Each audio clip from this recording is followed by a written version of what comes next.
Muy buenas tardes a todos los oyentes de Radio Equilibrio. Les saluda Camila Pazmiño, abogada asociada al estudio jurídico Jurídica Abogados. El día de hoy estamos con un invitado muy especial, él es Tadeo Hidalgo, es doctor por la Universidad San Francisco de Quito, es máster en Derecho Penal, también tiene una subespecialización en Derecho Penal, Procesal Penal por la Universidad Carlos III de Madrid. Actualmente preside el Consejo Asesor de la Fundación Gobernanza Participativa.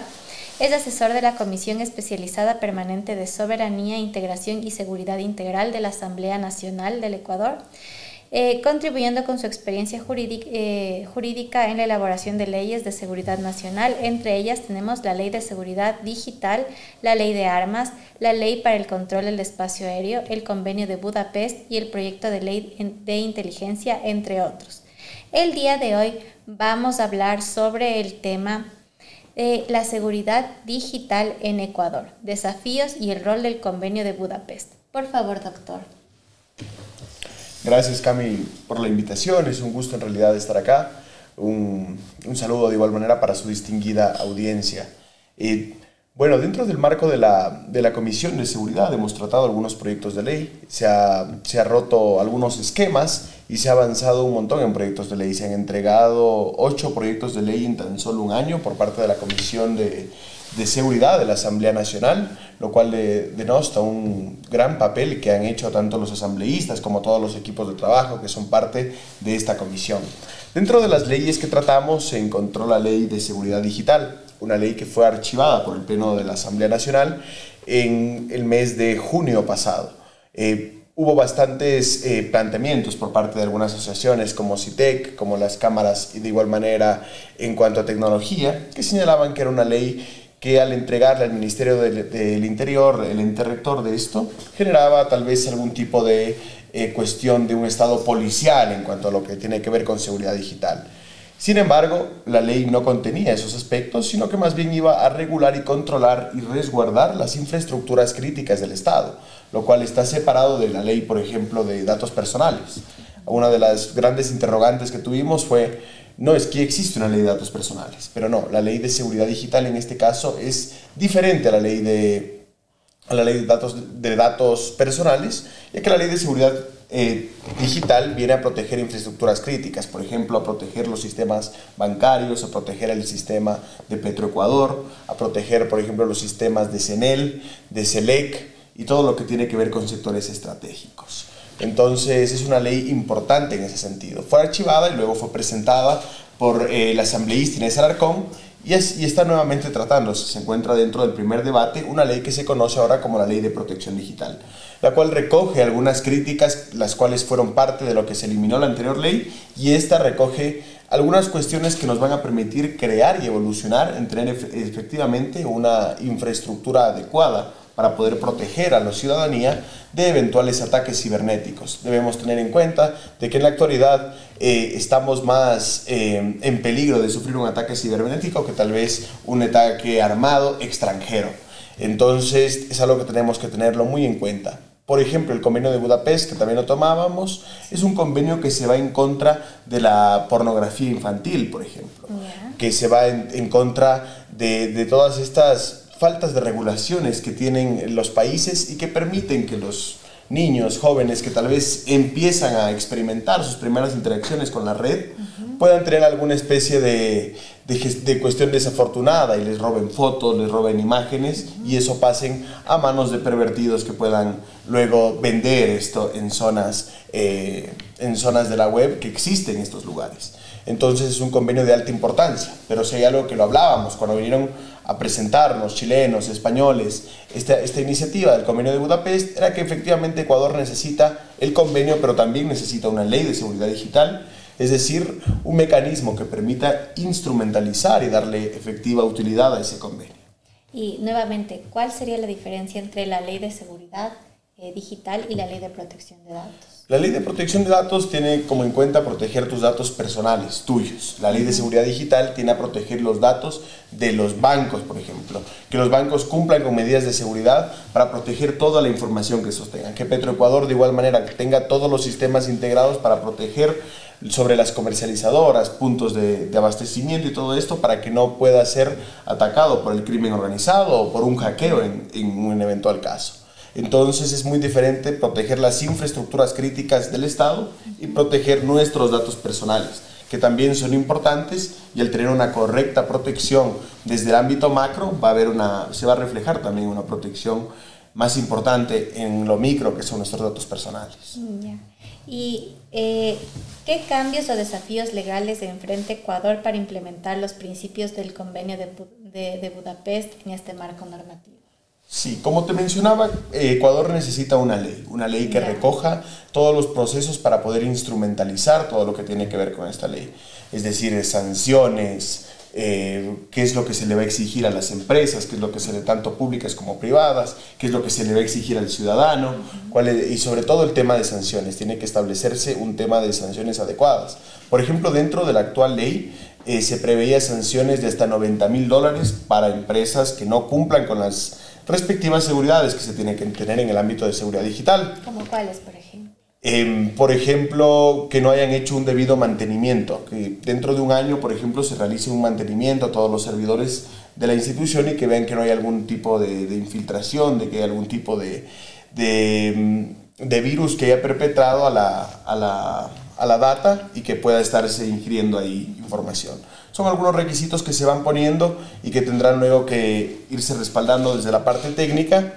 Y algo que nos mencionaban, por ejemplo, ahí la ley de seguridad digital chilena, es una ley bastante avanzada. Nos visitó justamente mediante Zoom el senador Kenneth Pugh, uno de los impulsadores de la ley de seguridad digital en Chile, y lo que nos mencionaba era de que, por ejemplo, las sanciones en Chile partían las más económicas desde los $300.000. Entonces, más bien aquí en Ecuador aún estamos en ese, y algo que, por ejemplo, mencionaban las cámaras y todo, era que una multa de $90.000, $100.000, dependiendo obviamente de la empresa. No le vas a poner una mediana empresa esa sanción, sino me refiero, por ejemplo, a la banca, a empresas que facturen grandes cantidades de dinero y que efectivamente tengan que tener un resguardo efectivo, y de ahí se tendrá obviamente que ir analizando. Si tiene que ser una empresa pequeña, se le hará un proporcional a algo más pequeño. Pero, por ejemplo, nos hablaba de que ya partían en $300.000 las sanciones. Entonces estamos hablando de que Chile efectivamente tiene una ley bastante fuerte en ese sentido. Claro. Y desde tu perspectiva, ¿qué te motivó a involucrarte en este tipo de proyectos de seguridad digital? Bueno, estas iniciativas en realidad considero que son parte fundamental de una armonía, de un Ecuador que se educa, tener una claridad en cuanto a la seguridad digital. Ahora todo lo que hacemos es digital, todos tenemos un celular, ya desde temprana edad todos manejamos un celular, todos tenemos un computador, una tablet, a través del cual trabajamos. Creo que a raíz de la pandemia se instauró mucho más el tema del teletrabajo, dándole al ámbito digital una fortaleza bastante amplia.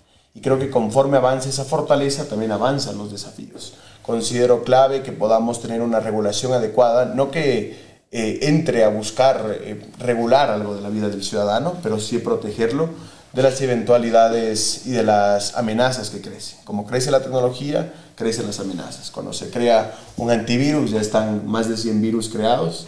Entonces tenemos que en Ecuador empezar a protegernos en ese sentido y empezar a ser una sociedad que procure proteger más su sistema digital y que también se eduque en ese sentido. Ya. ¿Qué piensas del analfabetismo digital? Es un problema que tiene que irse matizando en diferentes zonas de la sociedad. Primero tendríamos que analizar en qué zonas es donde está proliferando, cómo es la calidad de vida de las personas e ir subsanando esto. Considero que en la era que nos encontramos, que estamos avanzando grandes pasos en la tecnología, debemos ir trabajando con políticas públicas para que en zonas donde no haya internet, donde no haya un sistema correcto en ese sentido, pueda ir entrando de a poco y pueda irse fortaleciendo, y todas las personas aprovechando las ventajas de la tecnología. Pero sí creo que debemos procurar trabajar y educarnos más en ese sentido. Es más, creo que los colegios y universidades deberían un poco potenciarse más en ese ámbito de la educación digital. ¿Y qué crees sobre este analfabetismo? La ley de seguridad digital cubriría a estas personas que están en vulneración? A ver, yo creo para que eso sería la ley de... Para ahí viene más datos personales. Ahí es un poco más de las personas. Podríamos más bien ahí pensar en una reforma tal vez en la ley de educación, para ir tratando un poco de añadir en el pensum, por ejemplo, temas más que tengan que ver con la educación en cuanto a la tecnología, en cuanto a entornos digitales. Entonces considero que ahí podríamos trazar más bien una política en cuanto a educación. En este ámbito de proteger los servicios fundamentales, los sectores críticos, las empresas, tiene un poco más un rol de proteger desde lo macro. Pero obviamente creo que en la actualidad tenemos algunos riesgos también desde del apartado de los datos personales. Se sabe que muchas empresas se dedican a vender datos, entonces también ahí hay varias cosas que hacer y analizar. Sobre todo en cuanto son, por ejemplo, las exigencias. Para entrar a una página, las típicas cookies, no te dejan pasar si no aceptas una serie de cosas que uno ni siquiera a veces avanza a leer.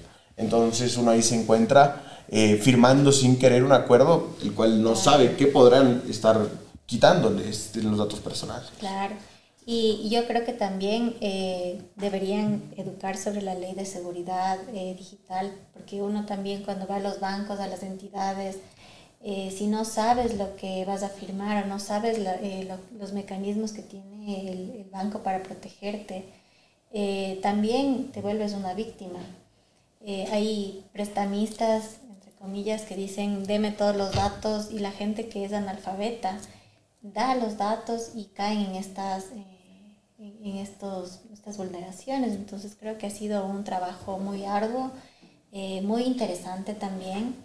¿Te gustaría decir alguna cosa más a la ciudadanía, a los oyentes? No, agradecer por el espacio y mencionarle siempre a la ciudadanía y a todas las personas que es importante estar siempre en conocimiento de las leyes que se van aprobando, no solo en el ámbito de seguridad, sino en el ámbito de educación, de justicia y de niñez, de todas las comisiones, de todas las que son parte del Pleno de la Asamblea, para que ustedes puedan aportar. Ahora que me encuentro dentro de este espacio, puedo darme cuenta que todas las personas que desean trabajar o contribuir en una ley son abiertas completamente para presentar sus observaciones, para impulsarlas y para ser escuchadas. Entonces creo que es parte de cambiar el Ecuador, es formar parte de estas decisiones de forma activa. Muchísimas gracias. Agradecemos al doctor Tadeo Hidalgo por habernos compartido su visión y experiencia sobre este tema crucial. La seguridad digital es un desafío global que exige tanto legislación robusta como colaboración internacional, y Ecuador está dando pasos importantes en esta dirección, como hemos visto. Muchísimas gracias a todos los oyentes de Radio Equilibrio.